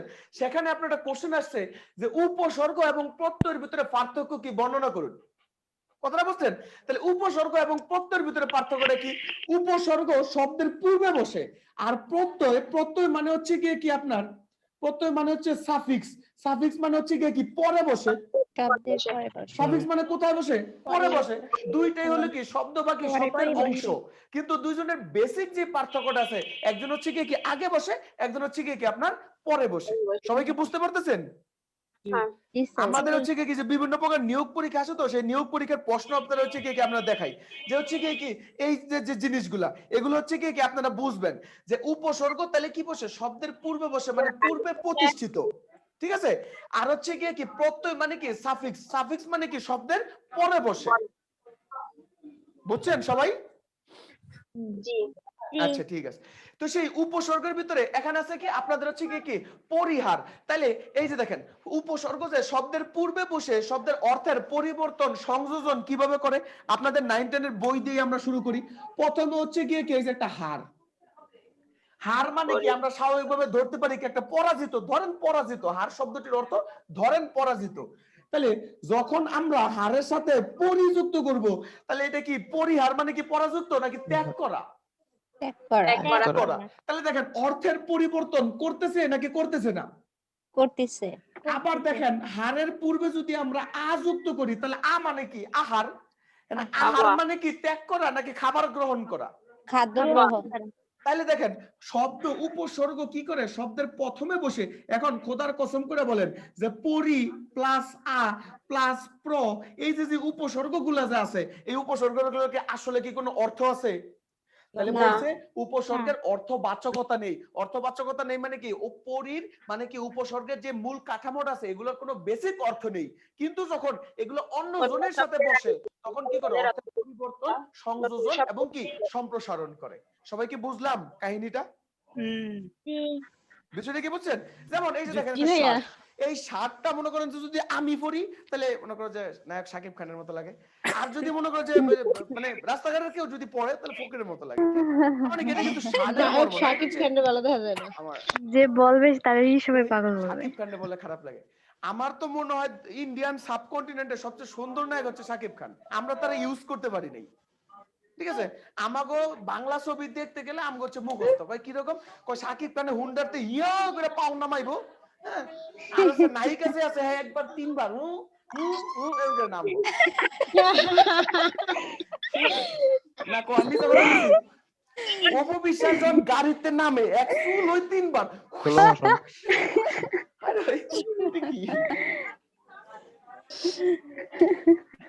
ঠিক আছে, আচ্ছা তাহলে এই হচ্ছে কি উপসর্গ। আমাদের দেখেন একটা জিনিস, আমাদের হচ্ছে কি যে উপসর্গগুলো আছে সেই উপসর্গের ভিতরে যে বিদেশি যে উপসর্গ আছে লা, তারপরে কি গড়, তারপর হচ্ছে কি খয়ের, তারপর হচ্ছে কি যা, এগুলো হচ্ছে কি আপনার হচ্ছে কি বিদেশি উপসর্গ। কারণ হচ্ছে কি ছোট আছে সেই ছোটগুলা। যেমন আপনাকে যদি বলা হয় যে হচ্ছে কি লা ইলাহা ইল্লাল্লাহ, আপনি কিন্তু আগে বুঝা ফেলাবেন যে আল্লাহ ছাড়া কেউ মাবুদ নাই, তাহলে লা মানে কি না, লা মানে কি না না, না অর্থে বোঝানো হয়েছে। সবাই কি বুঝতে পারতেছেন? জি কথা কয় না, বুঝতে পারতেছেন? জি আচ্ছা তারপর দেখেন এখানে মিল, এই মিলের আগে যদি গড় যুক্ত করা হয় তাহলে সেটা হবে কি গড় মিল। তাহলে বলেন এটা কি ভালো অর্থে ব্যবহার করা হয়েছে নাকি খারাপ অর্থে ব্যবহার করা হয়েছে? খারাপ যদি আমার ক্লাসটা বা আমাদের কর্নিয়া কোচিং সেন্টারের ক্লাসগুলো যদি গড় মিল হইলো, তো আপনারা কি ভালো হইতেন না খারাপ কইতেন? তাহলে যখন মিলের সাথে যখন গড় যুক্ত হবে তাহলে সেটা হবে কি গড় মিল। আচ্ছা তারপর দেখেন খয়ের খা, খয়ের খা মানে কি চাটুকার, খয়ের খা মানে কি চাটুকার, তার মানে কি যেই বেটা চাটুকার সে খালি খয়েরই খায় এখানে রাইট না না, লিখতে পারি না, প্রবলেম হয়। আমি এগুলো করে রাখবো এই নাও, এই যে এই জায়গায় রাখো। আমার মাথার উপরে দেখেন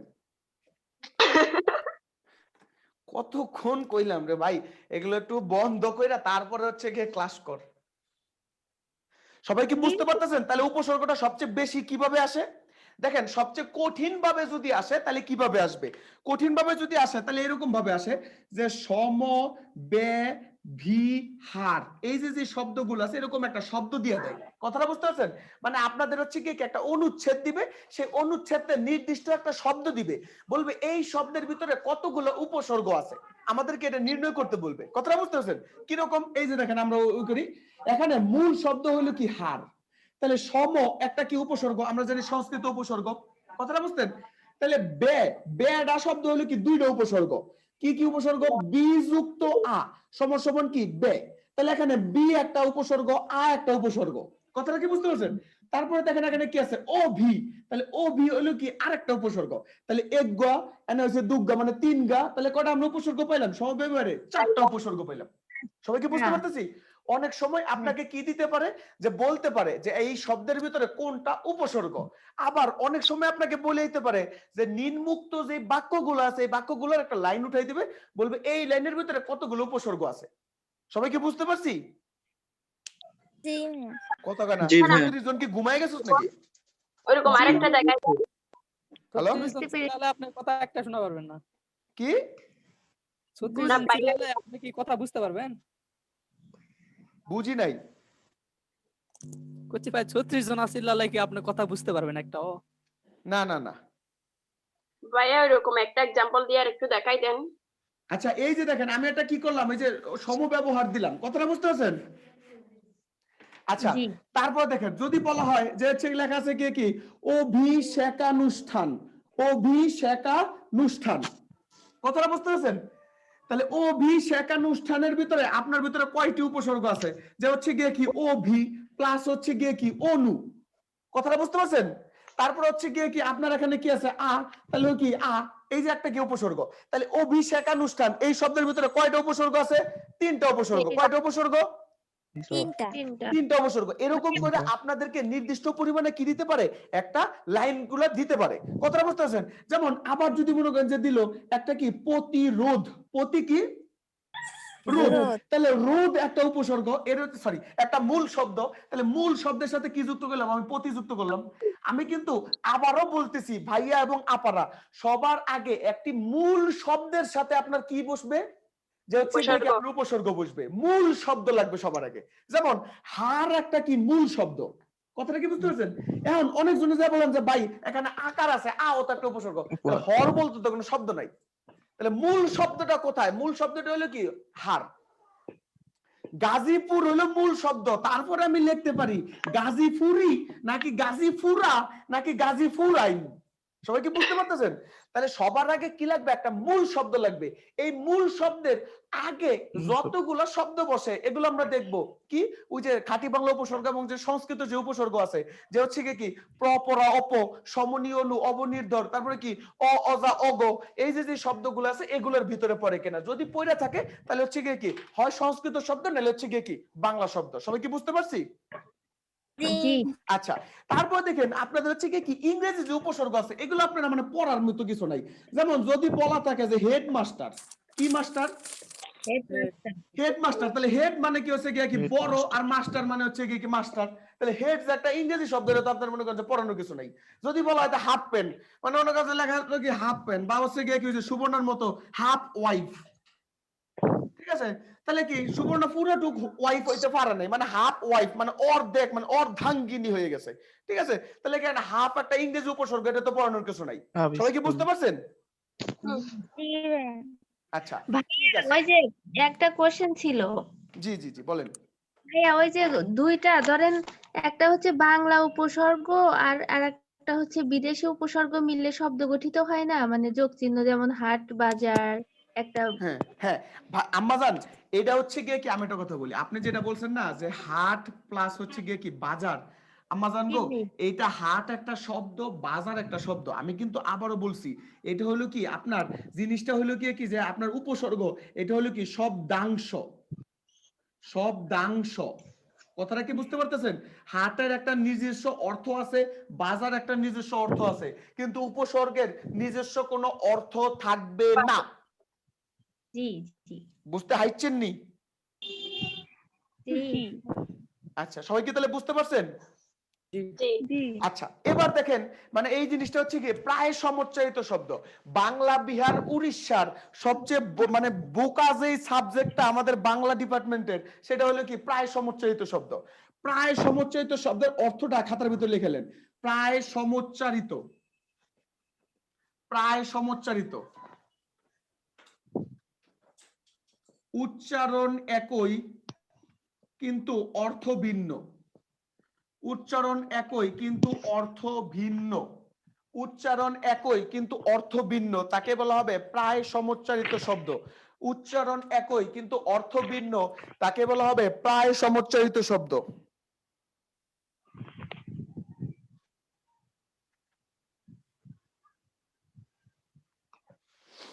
সবাই কি লেখছেন? জি না ভাইয়া।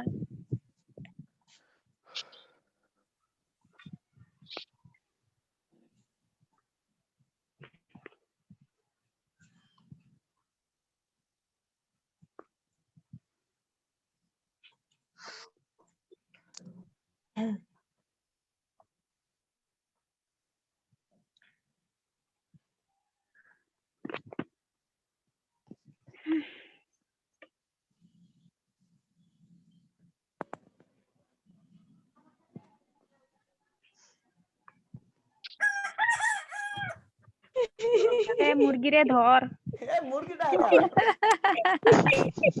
পিকনিক খামু ধরো, ওরা মানুষ কালকে ফ্রাইডে পিকনিক খামু। বড় সত্যি সত্যি ডেকে দিল।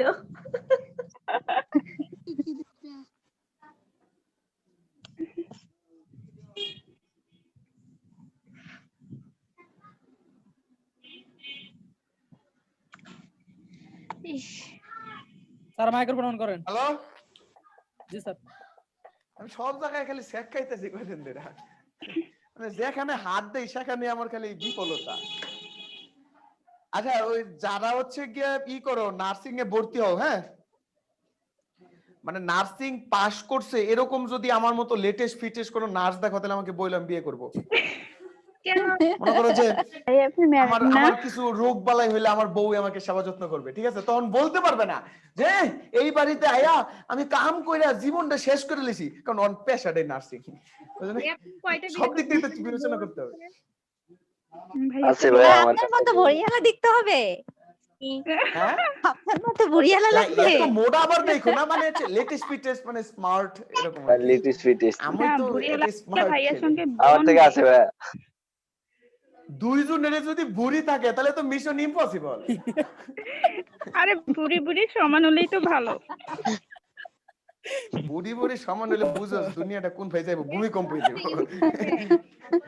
সবাই দেখতে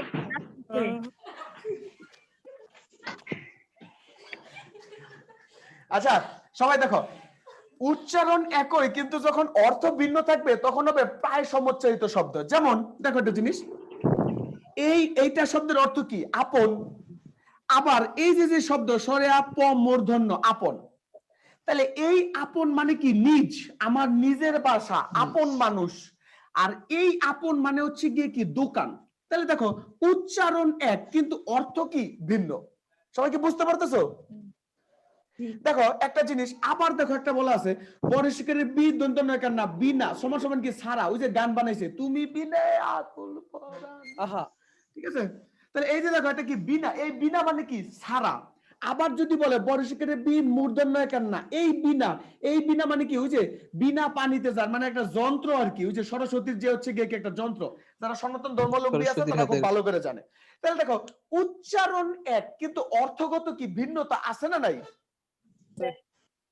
তাহলে উচ্চারণ এক, যখন অর্থগত ভিন্নতা থাকবে তখনই তাকে বলবে প্রায় সমুচ্চারিত শব্দ। কি শব্দ? প্রায় সমুচ্চারিত শব্দ। আমি কয়েকটা শব্দ হচ্ছে আমাদের গাইড থেকে আমি উল্লেখ করে দিতেছি, আমাদের গাইডটা একটু দাও।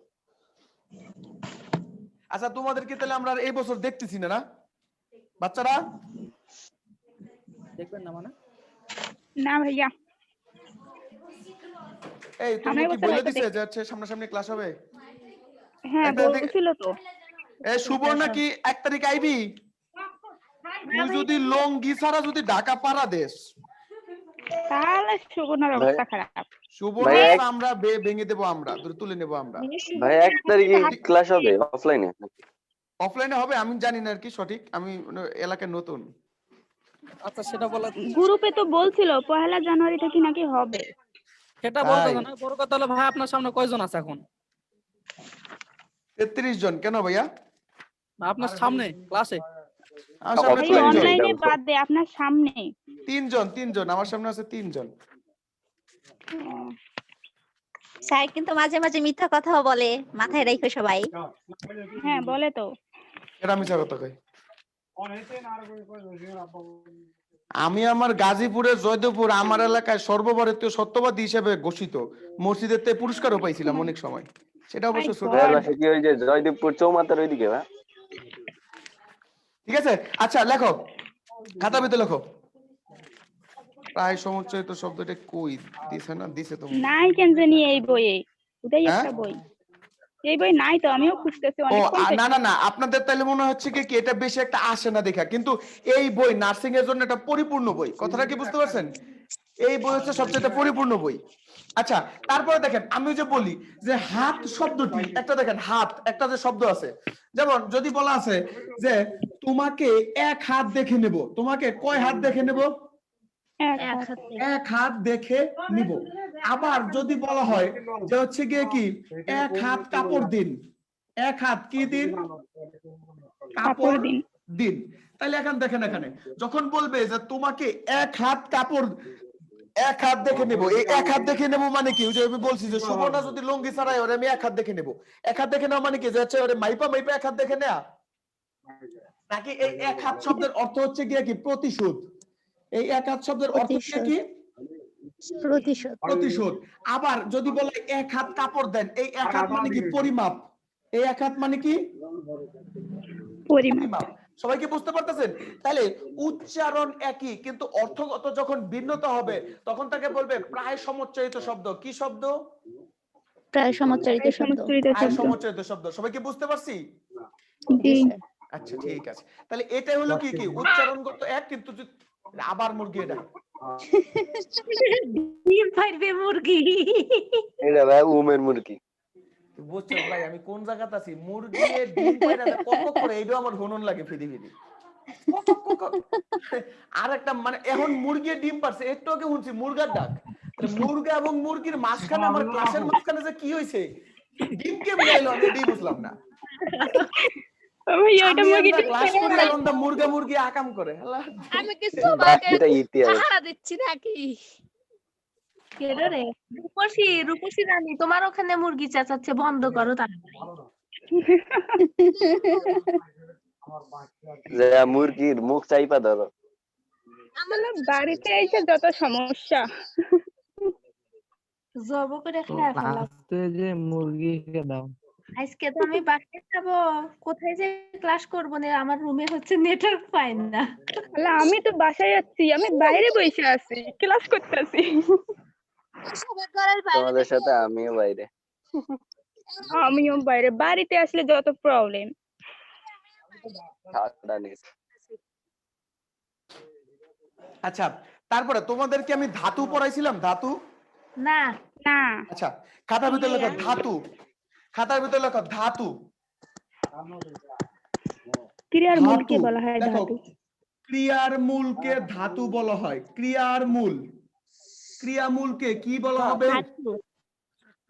ক্রিয়ামূলকে কি বলা হবে? ধাতু। ধাতু। আচ্ছা, এই আস্তে উচ্চারণ করো, ওটা আবার বাড়ির মানুষ অন্য কিছু ভাইবা নিতে পারে। হ্যাঁ স্যার। হ্যাঁ স্যার। কিছুই মনে করবে না, বাড়ির মানুষ কি মনে করবে, জানতেছে ক্লাস করতেছি। কেটা বলছো, সুবর্ণা? রে, খালি আমার দোষ, আমি কিচ্ছু বলি না।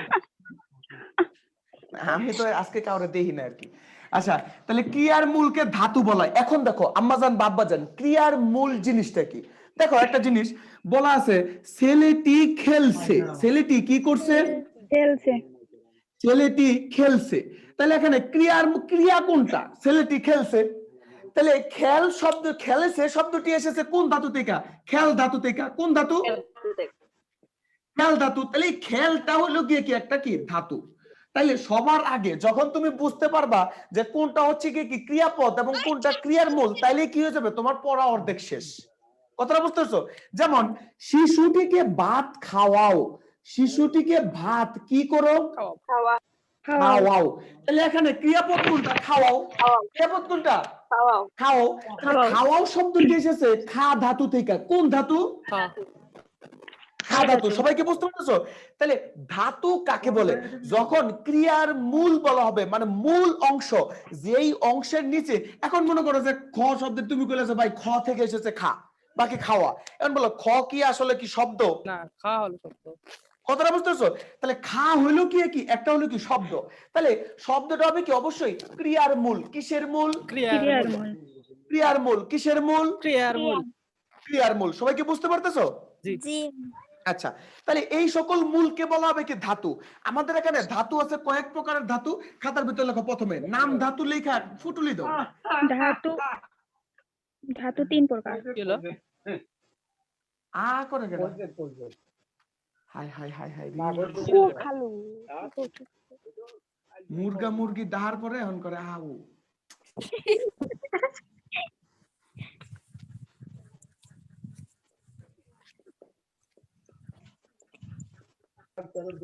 জ্বালা যন্ত্রণা।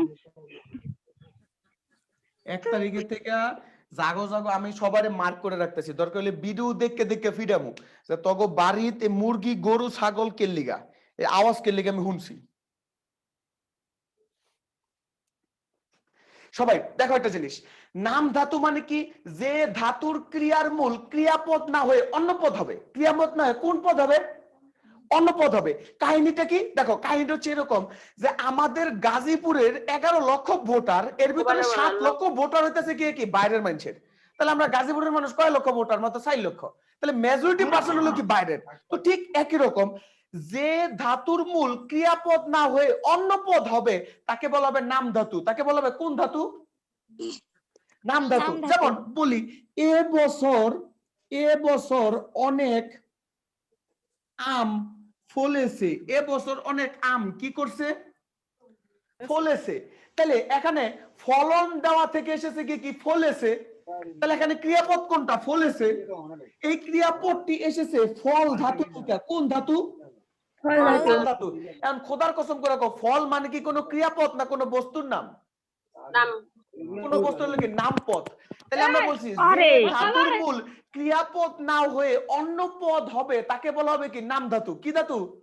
নাম ধাতু। তাহলে বলা এখানে ফলেসের ফলটা কি আসলে ক্রিয়ার ধাতু নাকি নাম ধাতু? নাম ধাতু। সবাই কি বুঝতে পারছি না পারি নাই? আর একবার বুঝাতে তখন থেকে গেছিলেন, বুঝতে পারি নাই।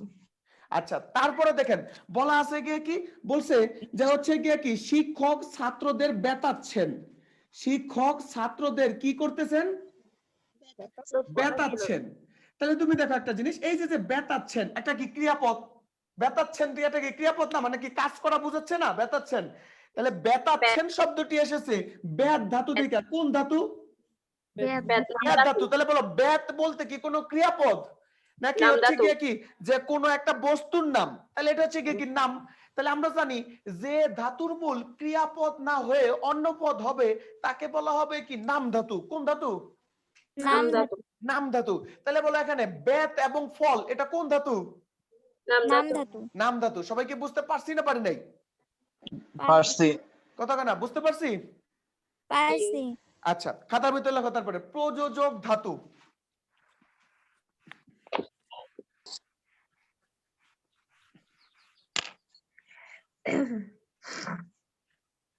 সবাই লেখো প্রযোজক ধাতু।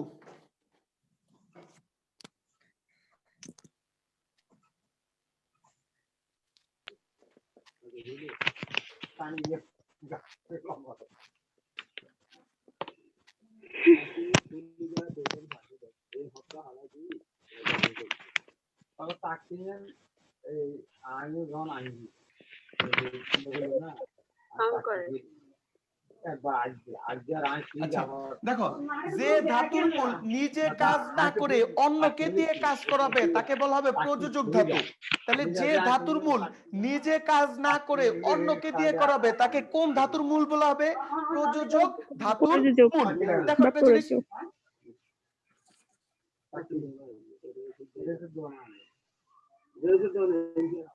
নিপা মোনালিসা। আচ্ছা, প্রযোজক ধাতুর কি মূল? তাহলে দেখো প্রযোজক ধাতুর মূল কি? নিজে কাজ না করে অন্যকে দিয়ে করাবে। যেমন যদি বলা হয় যে শিক্ষক ছাত্রদের পড়াচ্ছেন। শিক্ষক ছাত্রদের কি করতেছেন? পড়াচ্ছেন। তাহলে শিক্ষক কি নিজে পড়তেছে নাকি অন্যকে দিয়ে পড়াচ্ছে? আমি কি নিজে পড়তেছি নাকি আমি আপনাদেরকে পড়াচ্ছি? তাহলে প্রযোজক বলতে কি বুঝি? ওই যে যখন প্রযোজক ক্রিয়া পড়াইছিলাম তখন বলছিলাম যে লাইনটা কি, যে শাহিন সুমন পরিচালিত শাকিব খান অভিনীত বিখ্যাত ছবি ইনসিনসি প্রেম। তাহলে ঠিক একই রকম শাহিন সুমন নিজে কাজটি করে নাই, সে অন্যকে দিয়ে শাকিব খানকে দিয়ে কাজটি করাইছে। তাহলে প্রযোজক ধাতু হবে কোনটা? যখন নিজে কাজ না করে অন্যকে দিয়ে করাবে। তাহলে শিক্ষক ছাত্রদের পড়াচ্ছেন, শিক্ষক নিজে পড়তেছে না, শিক্ষক অন্যকে দিয়ে কি করতেছে? পড়াচ্ছে।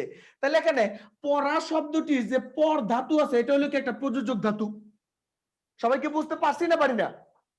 দেখেন আমাদের যখন 9, 10 এর বই খুলবো ওইখানে দেখবো যে লেখা আছে এরকম, মা শিশুকে চাঁদ দেখাচ্ছেন। মা শিশুকে চাঁদ দেখাচ্ছেন বাকি দেখায়। মা শিশুকে চাঁদ দেখায় বাকি চাঁদ দেখাচ্ছেন। এখন মা কিন্তু নিজে চাঁদ দেখতেছে না, মা চাঁদ কি করতেছে? দেখাইতেছে। তাহলে দেখার কাজটি কে করতেছে? শিশু। আর মা কি করতেছে? দেখাচ্ছেন। তাহলে এখানে প্রযোজক ধাতু কোনটা? দেখ। প্রযোজক ধাতু কোনটা? দেখ। সবাই কি বুঝতেছি না বুঝতেছি না? বুঝতেছি। তাইলে যে ধাতু নিজে কাজ না করে অন্যকে দিয়ে, আমি আবারও বলতেছি, আমাকে একজন জিজ্ঞেস করলো ভাই কর্নিয়া কোচিং সেন্টারটা কোন দিকে? আমি বললাম ওই দিকে। বলেন আমি কি গেছি না ওই লোকটা গেছে? ওই লোকটা গেছে। তাহলে কি বলে আমি কি নিজে কাজ করছি নাকি অন্যকে দিয়ে কাজ করাইছি? অন্যকে দিয়ে করাইছে। তাহলে যখন নিজে কাজ না করে অন্যকে দিয়ে করানো হবে তখন তাকে বলবে প্রযোজক ধাতু। কি ধাতু? প্রযোজক ধাতু। সবাই কি বুঝতে পারছি না পারি নাই? বুঝতে পারছি। জি। তারপর লেখেন সবাই কর্মবাচ্যের ধাতু। কর্মবাচ্যের ধাতু। ভাইয়া ক্লাস কতক্ষণ হবে? জি, ক্লাস কতক্ষণ করতে? 30 মিনিট। হ্যাঁ 38 মিনিটের মতো। কেন? না এমনিতেই। চুলায় রান্না বসাইছো? আমার ফোনে চার্জ শেষ। বাবুকে লাঞ্চ করাইতে হবে। রহমান আসছে মনে হয়। তোরা তো মনে হয় না জীবনে দুপুরবেলা গোসল করাস। না ভাইয়া করি।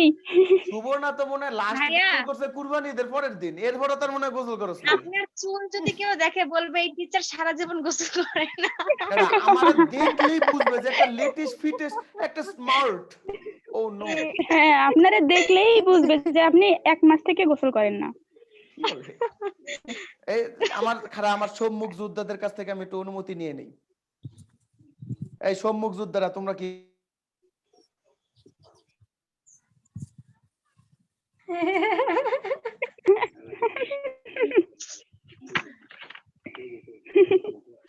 তোরাই আমার আপন, এরাও আমারই বুঝলো না।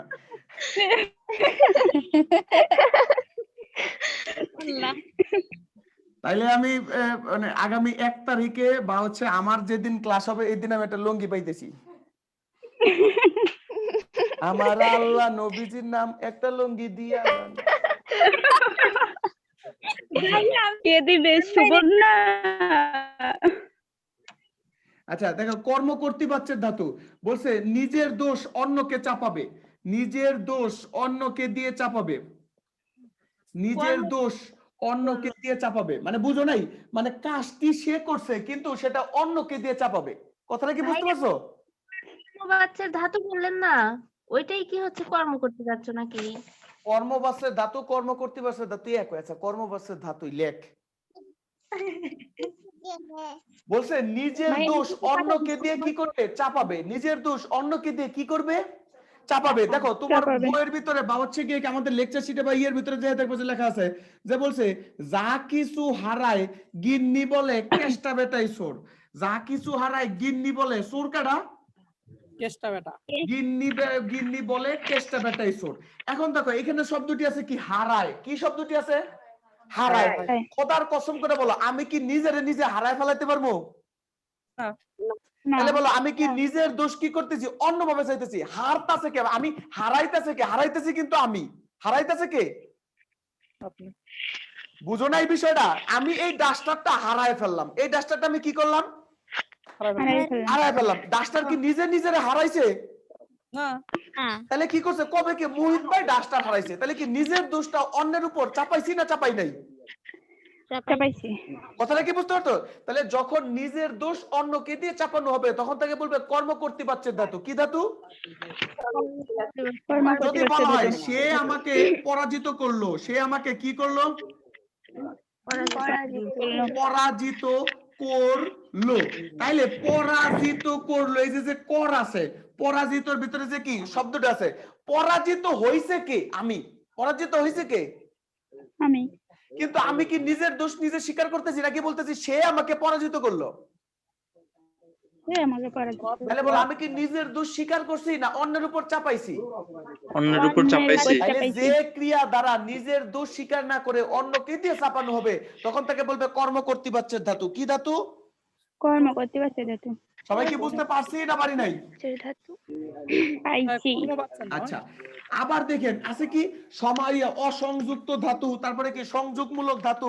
দেখি করপা দে খাসার, খাতার ভিতরে লেখেন, খাতার ভিতরে লেখেন করপা দে খাসার।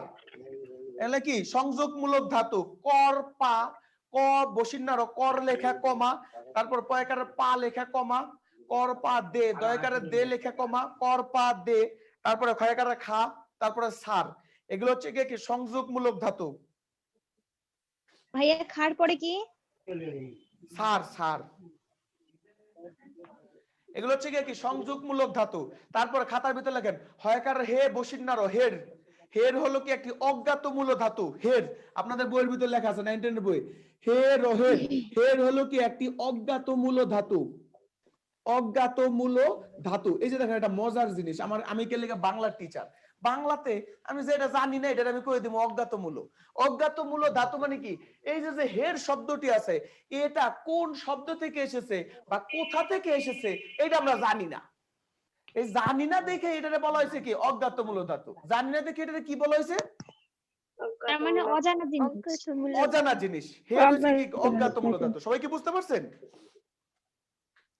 তারপরে দেখবেন যখন হচ্ছে জি। কি সমাস পড়বেন বা সন্ধি পড়বেন এর ভিতরে লেখা আছে কি আরে ব্যাটারিগুলো দেখাচ্ছিস নিপাতনে কে? সিদ্ধ। নিপাতনে সিদ্ধ মানে কি বেডিমেজের মতো বেহায়া, মানে কি কোনো নিয়ম শোনে না। যে মানে ধাতু বা যে শব্দ কোনো নিয়ম শোনে না তাকে বলা হবে কি নিপাতনে সিদ্ধ। কি সিদ্ধ?